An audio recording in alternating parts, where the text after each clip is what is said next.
ഈ channel subscribe ചെയ്ത് bell button click ചെയ്യൂ. മലയാള സിനിമയിലെ ചൂടൻ വാർത്തകൾ നിങ്ങൾക്ക് നോട്ടിഫിക്കേഷനായി ലഭിക്കും. സല്ലാപം എന്ന സിനിമയിലൂടെ മലയാളികളുടെ പ്രിയങ്കരിയായി മഞ്ജു വാര്യർ. ആ ചിത്രത്തിലെ അഭിനയത്തിന് ഒരുപാട് പ്രശംസകളും അംഗീകാരങ്ങളും ലഭിച്ചിരുന്നു. ഈ ചിത്രത്തിന്റെ ചിത്രീകരണത്തിനിടയിൽ താൻ മരണത്തിലേക്ക് വഴുതി വീണ ഞെട്ടിക്കുന്ന സംഭവം മഞ്ജു വെളിപ്പെടുത്തുകയാണ്. ഒരു പ്രമുഖ മാധ്യമത്തിന്റെ പരിപാടിയിൽ പങ്കെടുക്കുമ്പോഴാണ് മഞ്ജു ഇക്കാര്യം വെളിപ്പെടുത്തിയത്. പുതിയ ചിത്രമായ കെയർ ഓഫ് സൈറ ബാനുവിന്റെ പ്രമോഷനുമായി ബന്ധപ്പെട്ടാണ് ഷെയ്ൻ നിഗത്തിനൊപ്പം മഞ്ജു റിമി ടോമി അവതരിപ്പിക്കുന്ന ഈ പരിപാടിയിൽ എത്തിയത്. കളിച്ചും ചിരിച്ചും മഞ്ജു ചിത്രത്തിന്റെ വിശേഷങ്ങൾ പങ്കുവച്ചു. റിമി ടോമിയുടെ കുസൃതി ചോദ്യങ്ങൾക്ക് മറുപടി പറയുകയായിരുന്നു മഞ്ജു.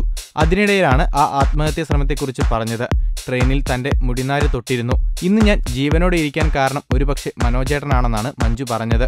സംഭവം ഇങ്ങനെ: സല്ലാപം എന്ന സിനിമയിൽ ദിലീപ് അവതരിപ്പിക്കുന്ന ശശികുമാർ എന്ന കഥാപാത്രത്തെ നഷ്ടപ്പെട്ട രാധ എന്ന കഥാപാത്രമായ മഞ്ജു വാര്യർ അഭയമില്ലാതെ ട്രെയിനിൽ മുന്നിൽ ചാടി ആത്മഹത്യ ചെയ്യാൻ ഓടുകയാണ്.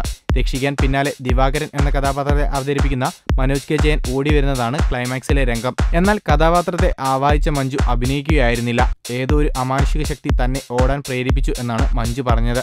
ട്രെയിൻ അരികത്തെത്തിയപ്പോഴാണ് മനോജ് കെ ജയൻ അപകടം തിരിച്ചറിഞ്ഞത്.